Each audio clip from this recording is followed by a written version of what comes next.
Welcome to Third Eye Roll, where ancient wisdom gets decoded, demystified, and occasionally roasted. I'm Dr. Justine Lemos with Scarlet Trillia, here to serve up Vedic insights, spiritual real talk, and a healthy dose of side-eye. Each episode, we're diving into Vedic astrology, Ayurveda, Tantra, and the weird beauty of being human, with segments like cosmic, current events, story time with the Vedas and Shastras, WTF is that? And a mystic mic drop to leave you lit. No gurus, no fluff, just the good stuff.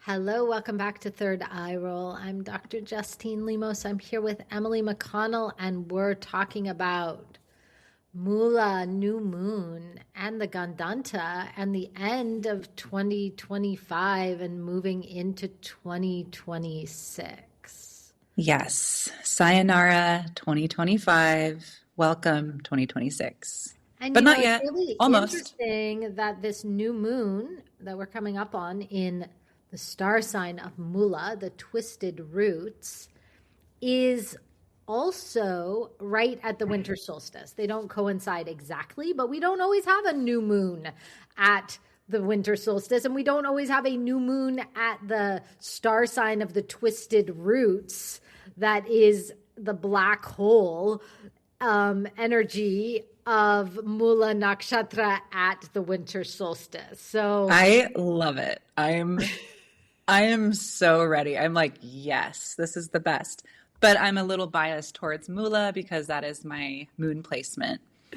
Yeah. In my birth chart. And I just, it's like, yeah, let's get in there. Yeah. So Mūla Nakshatra, it's in Sagittarius. It's right at the meeting on the other side of the meeting of Sagittarius and Scorpio. And Mūla means root. For those friends who are yogis, the Mūla Dhara is the root place, the root chakra, or Mūlband is the root bind, or all these things. Mūla means root. And so this is the root star, the uprooter, the puller out or the digging into the roots energy. This is it's a root canal. And the symbol here is a tied bundle of roots. It's the opposite of the pretty flowers that you hand to somebody. If you hand somebody the roots, the rhizome underneath the soil, it's the truth. And this new moon is about unthreading, right? Unraveling the roots. Right? Yes. The twisted roots, because they aren't just roots, they're twisted roots. Yes.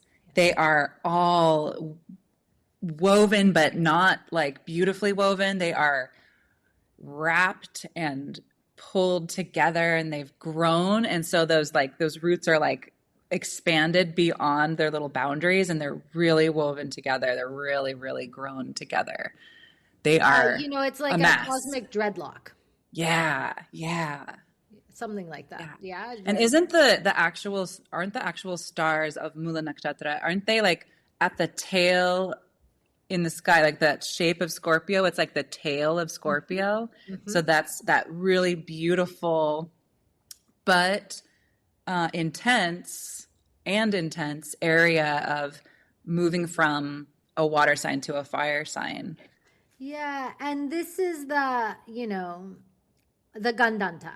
And we often try and pull out key terms from Ayurveda and Vedic astrology. And Gandānta is the knot of fate, or the knot of karma. Yes. And we have 3 zones that are Gandānta in the zodiac, and these are where water and fire signs abut against each other. So we have Cancer into Leo, Scorpio into Sagittarius, and Pisces into Aries. And these are all Gandānta zones. These are also the water sign. At the end of the water sign is the end of 9 star signs. So we have 3 sets of 9 star signs in repetition around the zodiac, making 27 nakshatras, 27 star signs. And so where Cancer ends is the end of a nakshatra, a complete end of a set of 9. And then we start again with another set of 9 in Leo, similarly with Scorpio and Sagittarius. And every set of 9 nakshatras starts with a star sign that's ruled over by the planet Ketu, or the shadow planet Ketu. Ketu is a body with no head. It is the mystic. It is the off with the head energy. It can be very spaced out, very bizarre, very strange, and unusual energy. And so Mūla, being the first star sign in a set of 9, the third set of 9 is also ruled over by Ketu. This, past life karma. Mm-hmm. And disenchantment, the things that we are disenchanted with. Right. Like those things that we're just like not concerned with. It's like, yeah. Detached rather than not attached. It's like detached. Exactly. Right? Yeah. And so this is also this is detachment as we come into this new moon in Mūla Nakshatra with the winter solstice and the turning over of the year from 2025 to 2026.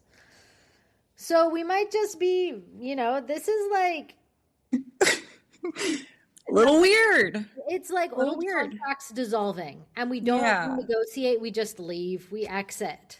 Yeah. You know what the energy that I've been feeling a lot is just like, it's unclear the path that's coming up.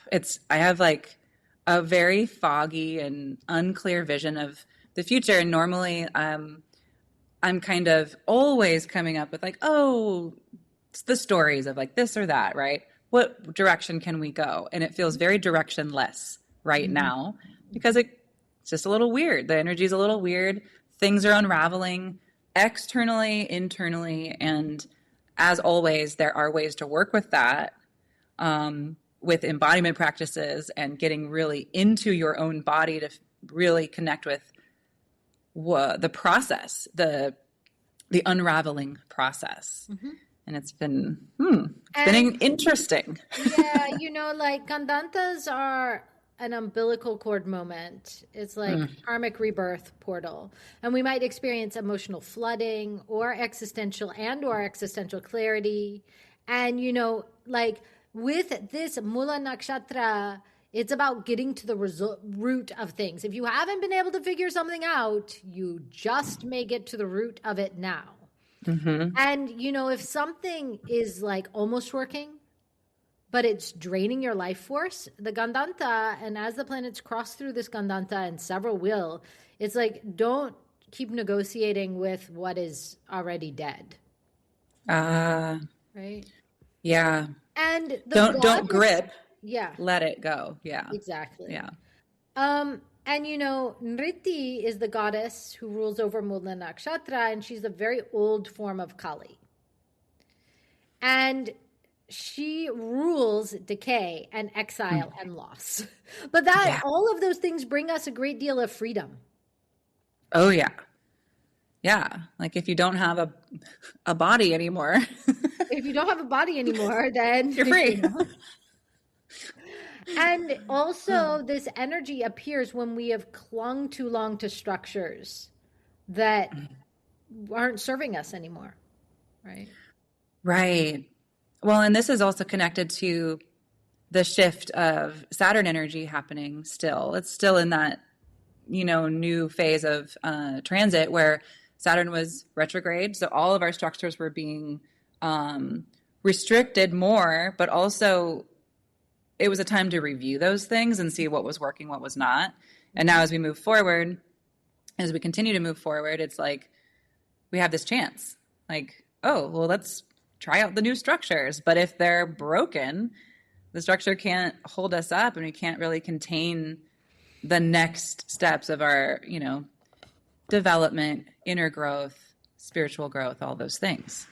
I watched a movie actually, and I don't know if it's like the exact right movie for this new moon, but it does have some like resonance parts. I think it's called Honey Love, Honey something. Huh. It's a documentary about a Macedonian wild beekeeper.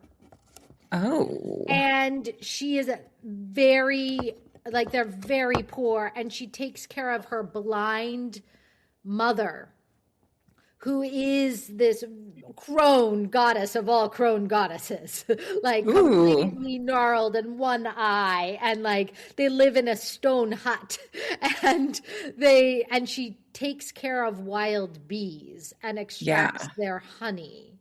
And there is actually a honey hive that she keeps inside of a tree, inside the log of a tree.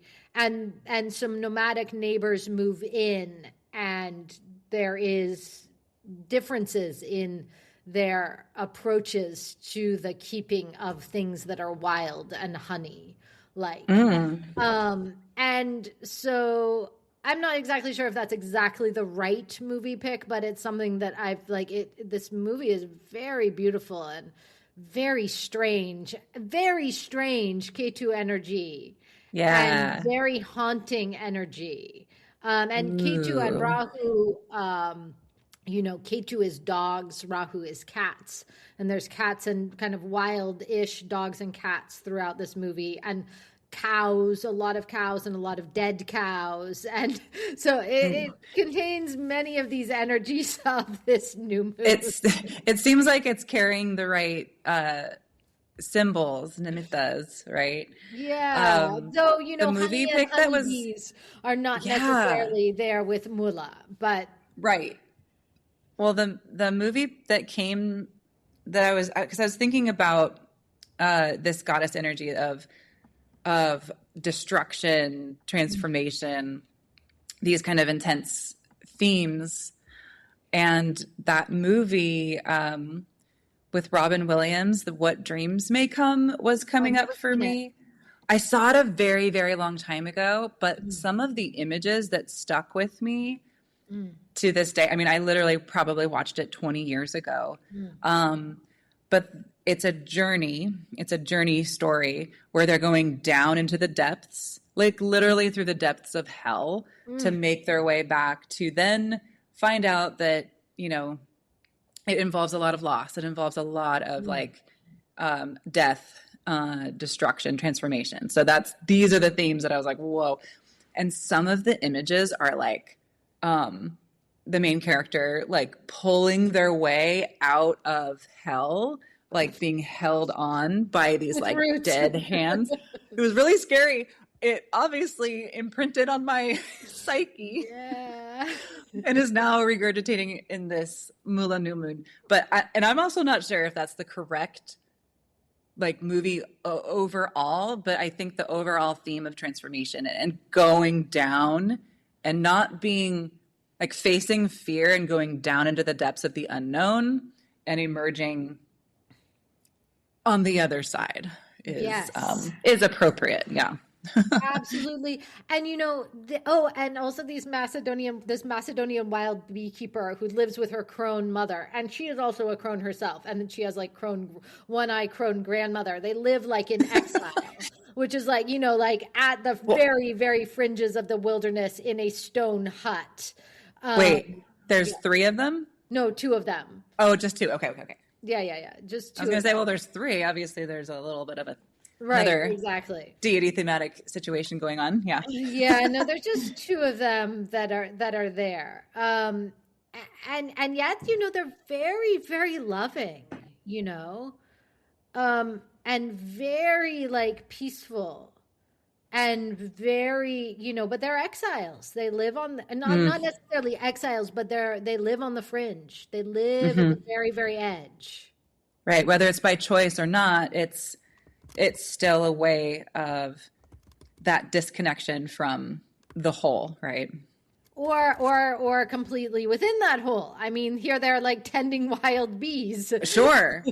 There's a whole other whole. There's like the illusion of whole being in society or like connected with your whole community, and then there's like, oh, they live on the fringe, but they're they're more connected to nature than anyone, right? Right, So exactly. And they're to actually in harmony and with to all. each other.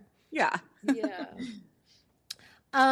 Oh, and actually it's a perfect movie, and I'll tell you why. And it just came through because one of the offerings that's made for placating the energy of Ketu is honey. Oh, perfect. And there's just honeycomb throughout this movie that they're eating and collecting. And it's because Ketu has very much scorpionic energy. Mm-hmm. And it's the sting of the tail, of the scorpion's tail, that can inflict poison on oneself, that can kill someone's own self. But that sweetness, that honey, placates that energy. And so if you have Ketu placement in your chart that needs attention or needs energy, or you want to placate energy of Ketu in any way, making offerings of honey, eating honey, taking honey is this really powerful remedy. So actually, I am exactly right with this movie. You are correct. Let's talk just a little bit about numerology, switching subjects entirely, numerology and 2025 into 2026. Yeah. I mean, switching topics, but not really. Yeah. We follow the system of Vedic numerology offered by Harish Johari. There's a few different systems, but in Harish Johari's numerology system, 2025, 2 + 2 + 5 is a 9-year. And 9 is the planet Mars in the system. So Mangala. Endings, cutting, courage, heat, war, renunciation through fire. Even that sting of the tail that you were talking about, it's that same kind of, it's Ketu, but Ketu and Mars are very similar in their effect, right? Yes, they're very, very similar in their effect, and Ketu can create that extreme heat of Mars. And so Johari gives us 9 as the number of death before rebirth. It's the last of the single digits. Yeah. And so it's also aligning with the year of the snake in the Chinese zodiac, which we don't necessarily follow, but it's aligned with the same thematics. It's like shedding, letting go. The last bit of this year is like, okay, what else have you been avoiding releasing so that you can walk into the next cycle with renewed spirit, renewed energy? Yeah, clearing out karmic residue, finishing soul contracts. And 2025, because of that Marsian energy and the number of 9, we probably had a lot of collective fatigue and relationship ending and identity shedding. And why am I still doing this energy? Right. Well, and what are we seeing in our yoga offerings? We see people coming. They're like, yeah, I want to do the active class, but then they lay down and they just last night I had somebody in a very gentle class, and I supported them in this because I love it when people do this. She was like, in the middle of class, she was like, I think I just need to take a nap now. And I was like, let me get you an extra pillow. Yes, please. My very best friend is so wonderful at inspiring rest when needed, and she says she loves to come to my yoga classes because once she starts hearing my voice and the cadence of the rhythm of my voice, she says, now I know I can lay down because I'm safe. Yeah. I'm like, oh, I love it. So, that energy is there. But the shadow of 9 is like clinging to martyrdom and like nostalgia and addiction. And just staying just a little longer. Just a little longer. Maybe I can fix it. Yeah, but that Mūla new moon plus the ending of the 9-year is like, finish it up. Don't drag it into 2026. Cut the cords. Yeah. And then we'll go into 2026. So 2 + 2 + 6. 10 is 1. And so that is, the planet is the sun. This is a sun year. And so it's like, compost it. And now we bring in the sun. Now we bring in the heat to make this compost what we need. Yes. To nourish and move forward, to purify. And expose. Purify and expose. I mean, I think maybe we'll get those Epstein files. Maybe. I think we will. I think we will. And maybe more like once that's unearthed, I mean, all this gunk is going to come Oh, to the yeah, surface, yeah. Because right? the sun is going to Has bring it to the light of the sun. Yeah. And to purify it and purify it out. Put the bones out in the dirt, let them get bleached. Let's do this. Yeah. Yes. Yeah. Yeah, we're ready for it. I mean, after the intensity of this year, let's bring in the sun. Let's purify it. Let's do it. Yeah. So, let's talk. Let's see. Fashion, snakeskin. Snakeskin. Yep.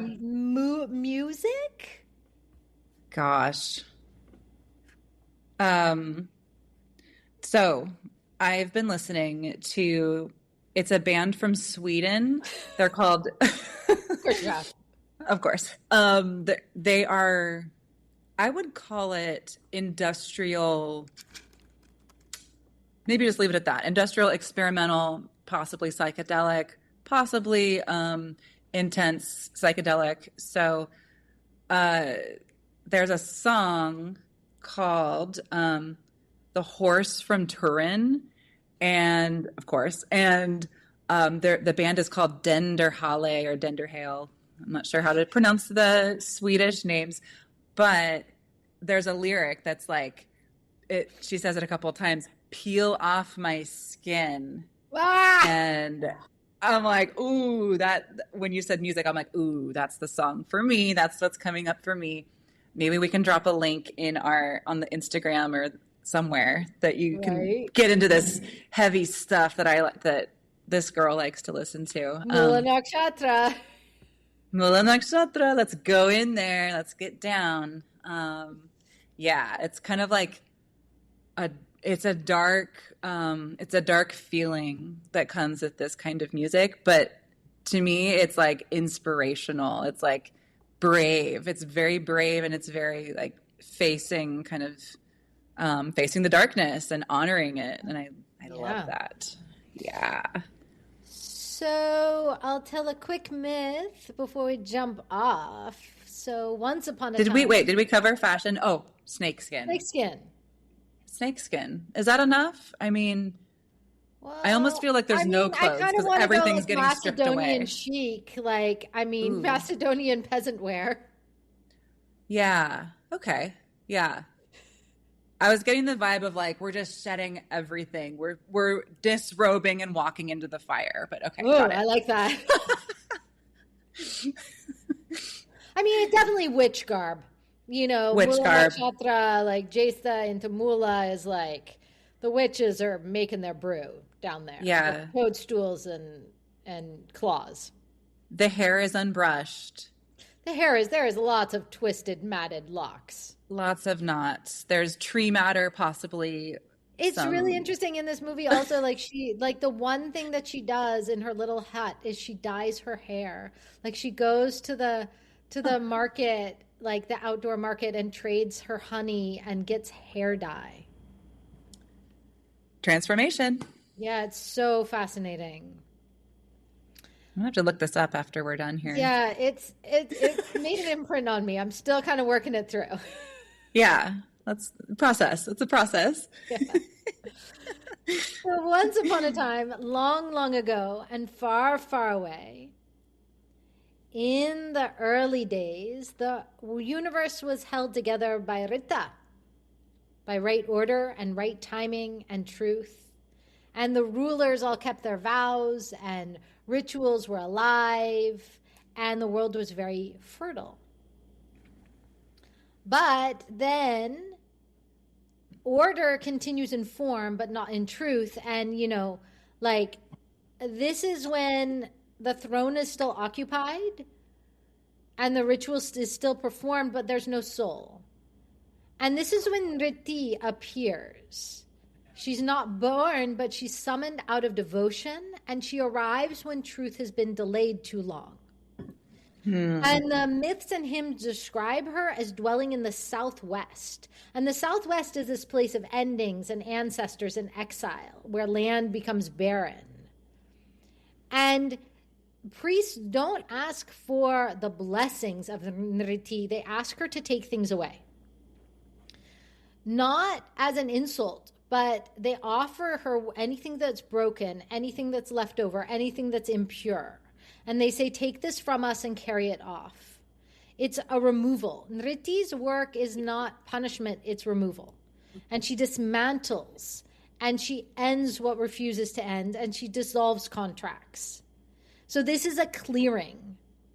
And it's only after Nirṛti has passed through that the land can be renewed.